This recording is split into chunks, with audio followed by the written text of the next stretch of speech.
Hey guys, we're back here in the garden. It is mid-June 2024, so we're into summer now, and I have my backyard garden here. I did a video last year, so this is an update. Some of the things I changed and new plants I got going. So, let's see over here.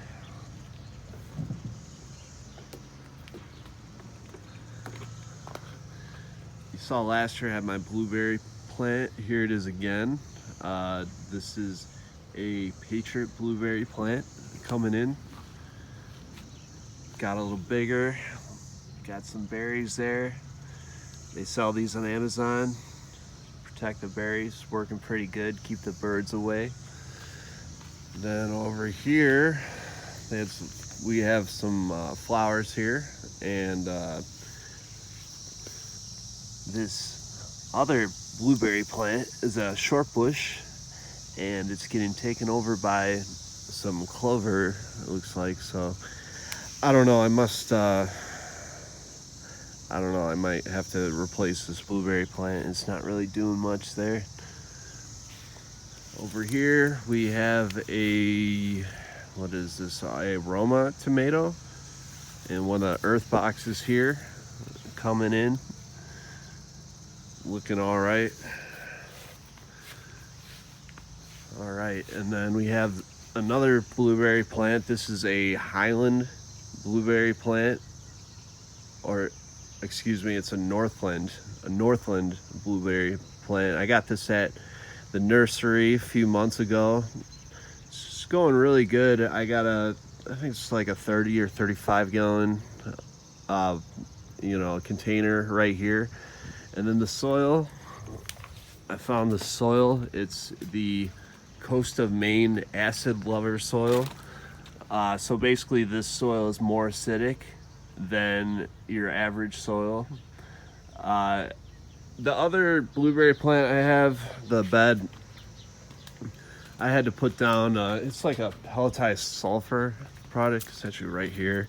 And don't leave this stuff outside because it will melt like this stuff, and it's basically useless. But organic soil acidifier, so use it for hydrangeas, but also for berries, blueberries, raspberries, stuff like that. So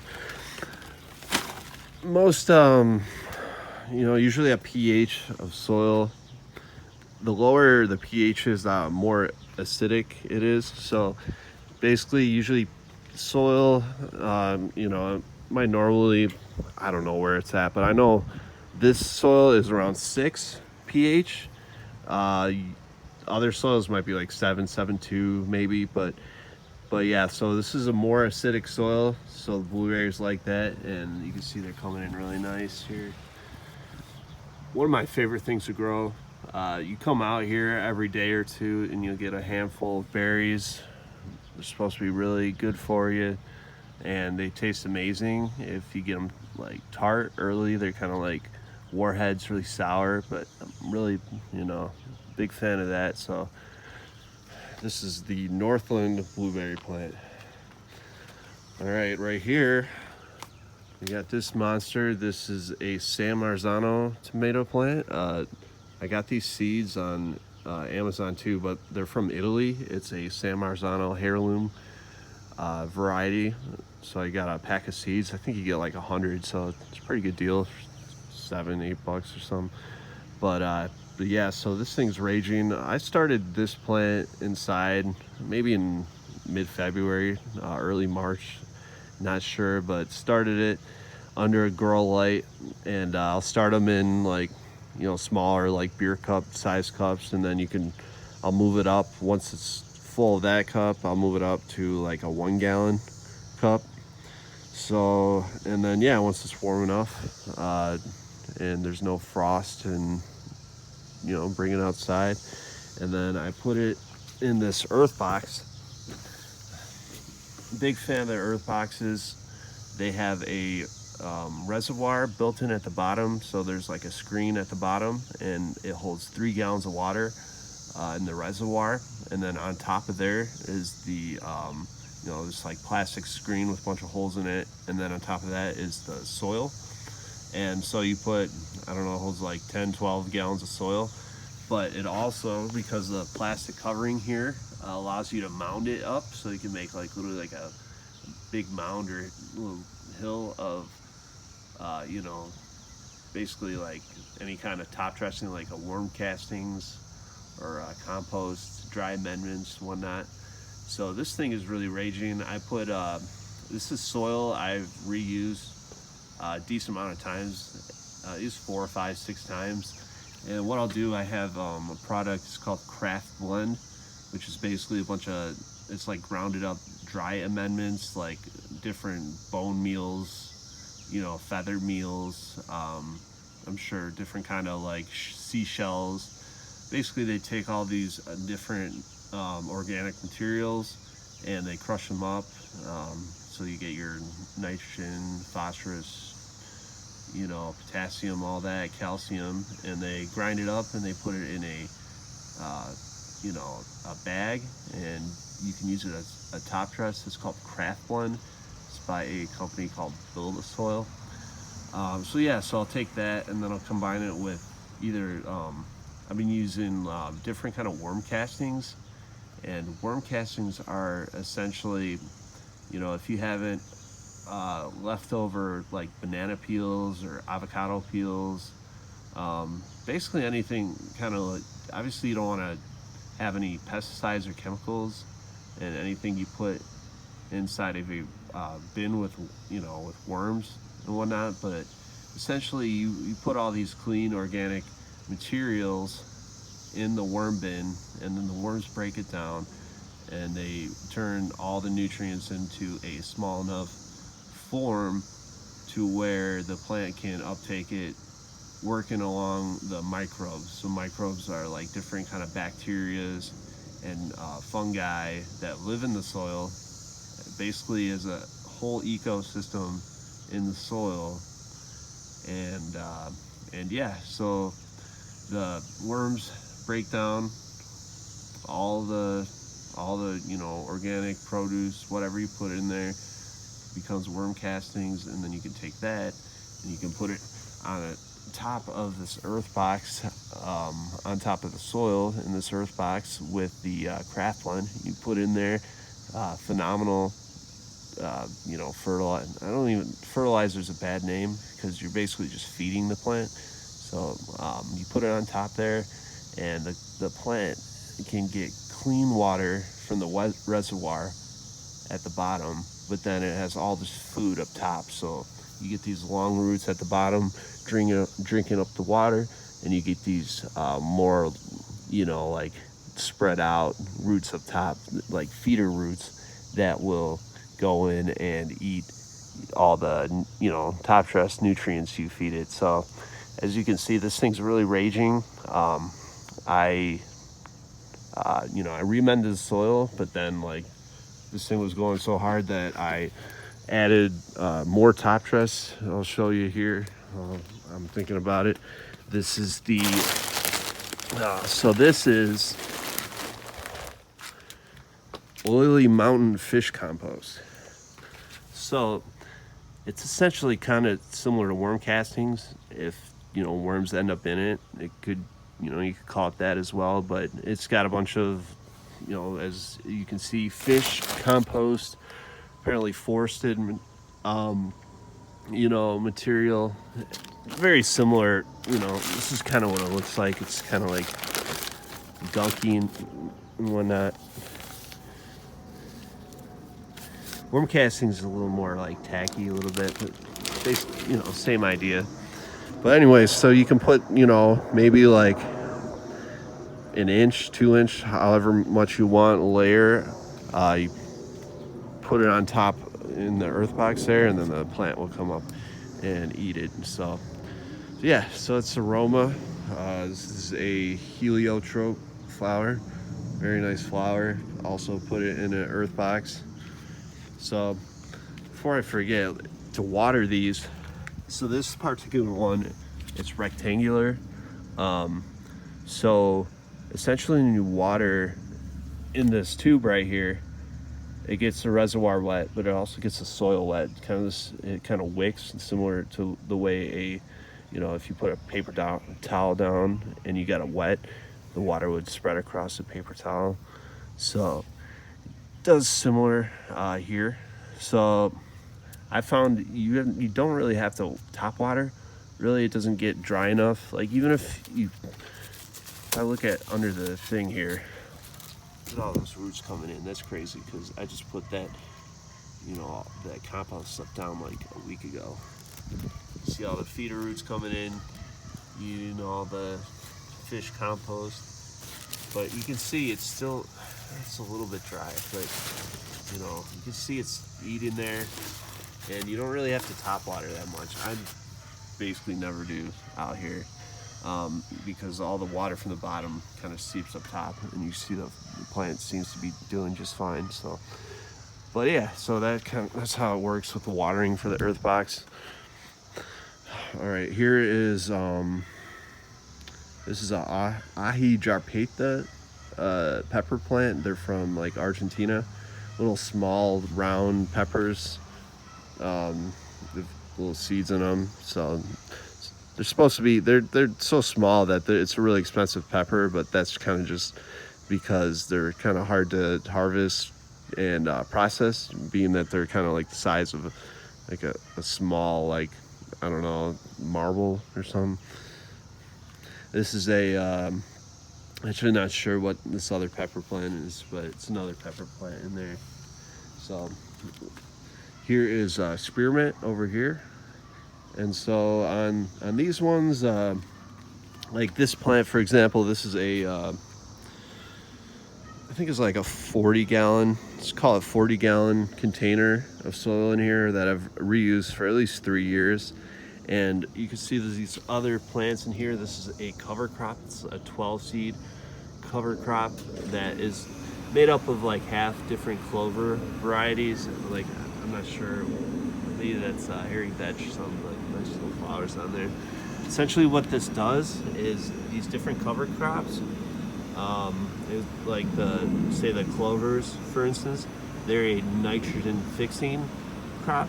So what that means is they're gonna pull nitrogen from the air and put it into the soil. Whereas like a bigger plant, like a wheat, tomato plant, is gonna be using up a lot of nitrogen. Other plants, like these clovers, are gonna be taking in nitrogen. And so same with different, these other different plants, they bring in different nutrients, and then the roots go down, and when the roots die, it becomes part of the soil, and that's how you can use cover crop to add nutrients to your soil.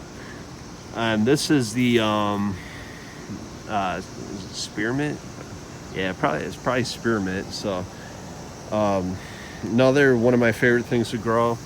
You could take this mint and you cut a bunch up, get like a big handful or how much you want, and you can make a tea with it. And then so I'll make the tea for a while, get it kind of, it'll turn like green and then like start turning like brown. So keep teeing it up for how long you want. Usually I'll go for like 45 minutes, but you do that, and then once you tee it up, brew it up, you let it sit for a while, and then I just let it cool down and get room temperature, and then I'll take it and filter, take all the leaves out, and then I will put the tea in mason jars and then put in the fridge, and then you get cold mint tea, and it's really good. Like, it's really fire. And side note, you can actually use it supposedly as a bug, like a off bug detergent, mosquito repellent. So I actually want to try that and see if it works, because it definitely smells good as well. All right, and here we have another raging tomato plant. This is a cherry tomato plant. Another one of these plants I started from seed, in February, March, whatever. But yeah, they got it out here now in another Earthbox. I'm really a fan of these. They're called like tomato towers. These specific, tomato trellis tower things, but I like this one. Gives you a lot of room. And I actually had a smaller one I had in there first. I just left in. That actually worked out well. So you got more. It's got more like support for the tomatoes in there. And basically, what I try to do, you can see it's kind of growing out the top here. I've already cut it. I'll keep, they say call it topping the top here. So these, this branch right here, it's going to just keep going up, and then it's going to flop over. So instead of that, I'll cut basically like right here or right here or whatever. I'll cut off these they're almost like new shoots or whatever, but I'll just keep cutting the top right off here so it stays around in this area, and then it'll basically, the plant will just bush up more at the bottom. Now some people, they'll tie their tomato plants to like they have like this kind of thing. It's like 15 feet tall, and they have strings, and they'll tie them like in a row and whatnot. They do a lot more defoliation with these other leaves. It's kind of a, I'm in the camp of, I think that all these leaves on this tomato plant, they hold sugars and nutrients that the plant can move around and whatnot. So I don't know, I just kind of leave it like this. So this is these are two more pepper plants, and these ones are raging in another earth box here. Yeah, they're going really well. I think one is a jalapeno, maybe both are. But yeah, this one's going really good. This is another one of those ahi jarpeta plants that's just starting to take off. With these earth boxes, once it you don't want to start bottom watering through the tube right away. You want to kind of wait until the plant is, basically a little smaller than this, to where the roots are at the bottom established enough to where it can start drinking the water, as opposed to just having the water sitting there stagnant, which caused basically an anaerobic environment. And yeah, this is another Roma tomato. Big fan of these containers. These are like fabric containers, but for living soil, as far as they have a plastic liner on the inside there, so that kind of keeps, at least for like living soil, from it drying out on the sides as much. And then there's plenty of drainage at the bottom. You can see this is where the plastic stops, and then so we have it on these are called like pot raisers, and this is helpful because it allows good drainage, so there's no, again, stagnant water at the bottom. You don't want a bunch of stagnant water stuck at the bottom of these pots, because then it'll go anaerobic, and then basically the roots will get like root rot, and you don't want that. So good drainage is important. This one being it's like 40 gallons of soil, more or less, and I'll try to shoot for a rule of thumb is like doing like 5 to 10% of the total soil volume in water. So for instance, this is 40 gallons of soil, so 10% is 4 gallons. So I'll shoot for like 2 gallons and see where it's at, and obviously it depends if it's like rains or not. And so essentially what I'll do as well is I'll just kind of like kick the pot, and I'll feel like 1 to 5 how much water I think it is, like waterlogged. So right now I already watered, so it's like definitely at least a 4 something, and these tomatoes like a lot of water. So essentially what I'll do is I'll go for like my hose, I try to count out like how many seconds it takes and whatnot. So my hose, as far as like how many gallons it sprays out, so I'll try to water this plant, for instance, in the morning for 1 minute and 30 seconds, which comes out to about 2 gallons of soil, so about 5% of what the total soil capacity, whatever. So I'll water about that much, and then kind of go from there, and then test it. You can stick your finger in the soil and see if it's drying out really fast. And all this is going to depend like how much sun you're getting. The mulch layer is important because it you know tries to protect the water from evaporating at the top of the soil. So you don't want, like, if you just have dry dirt at the top, you're not going to allow for any kind of like microbial or any kind of, that's where the feeder roots, as you saw earlier, that's where they come up. So you want a good mulch layer to protect those feeder roots and allow it to get food up there. All right, here's another this is another spearmint in the earth box. They like the other plants, they really rage in this earth box. So I'm getting ready to make more tea here soon. This is another variety of mint. This is mojito mint, and this is really good. Really good for the teas. And in another earth box, just one of the square ones, but same kind of idea. So what I'll do is, you know, like I said, I'll get a big handful and I'll bring it in and make tea. This one is like lemon drop, it's called. So it's kind of like similar to mint, but it has like a lemony, you know, smell, taste to it. So, all right, so here, this is like a 100-gallon pot right here, fabric pot. And so there's about 90 gallons of soil in there, a Fox Farm soil on this particular one. But this is four San Marzano plants in there, kind of growing all together. And the same idea as far as, you know, I try to keep them from growing too far over this these tomato towers here.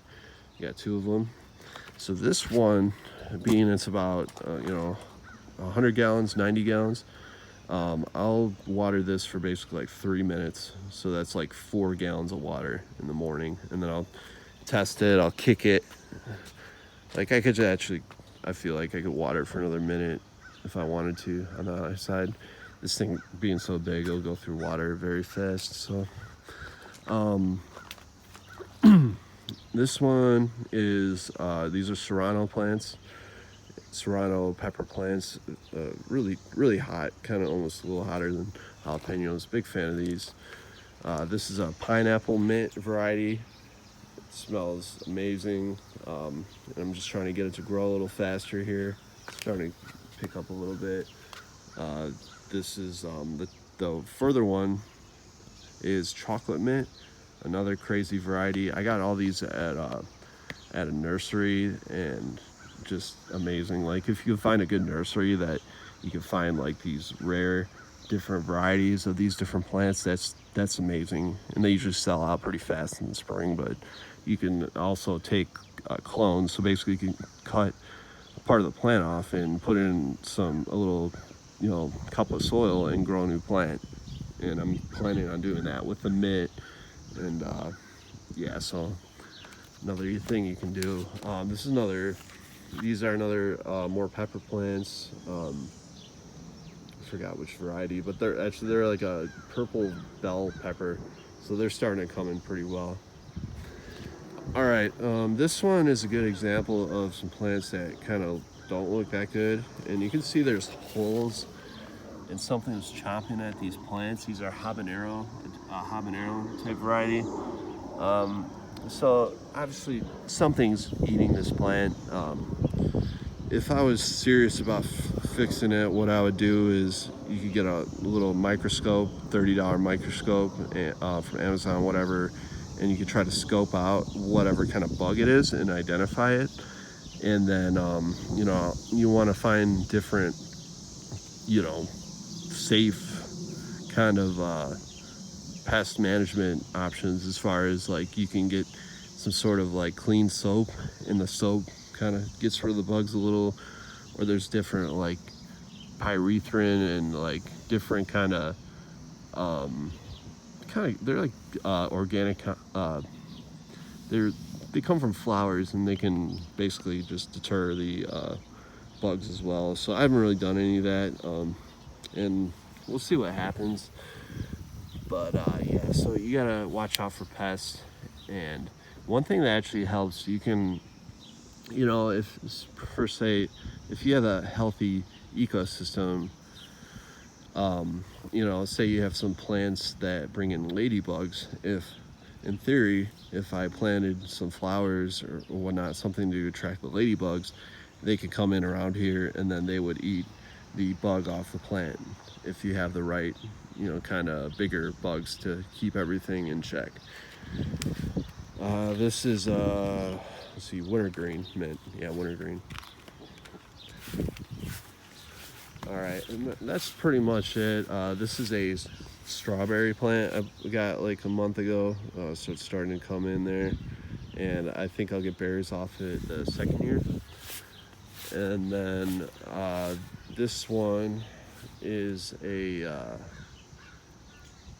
don't know, I can't even think of I'm blanking right now, but it's another kind of flower that's coming in. So all right, and then I didn't mention in the last video, one thing that really helps here, I have a big boy water filter over here, and it's basically got a carbon filter and then a sediment filter on there, and this is like a $500 filter. They have a smaller version that's like $130 or something, small boy. This is a big boy. This one you can connect to the hose, and like I said, it's like 45 seconds to spray a gallon. So this is like, you know, if you want to get into gardening organic on a, you know, medium size scale in your backyard, this is what you kind of need right here, because you want to get all that chlorine out, and you know, it's not good. The plants, they really don't like that chlorine, so get one of these. It's good drinking water too. It's pretty soft, but yeah, this is a nice thing to have. I'm glad I got this thing, the big boy filter. And yeah, so can't really think of too much else I got going on back here. Usually takes me about maybe like half hour to water in the morning, and then I'm pretty much good for the day. So it's you know, it's a nice hobby. And as far as like coming out here, getting the blueberries, getting the mint tea every few days, you know, I think it's really rewarding, you know, and you get really high quality produce, and that's for sure. So, all right, guys, if you have any questions or anything, just post in the comments, let me know, and we'll see you next time.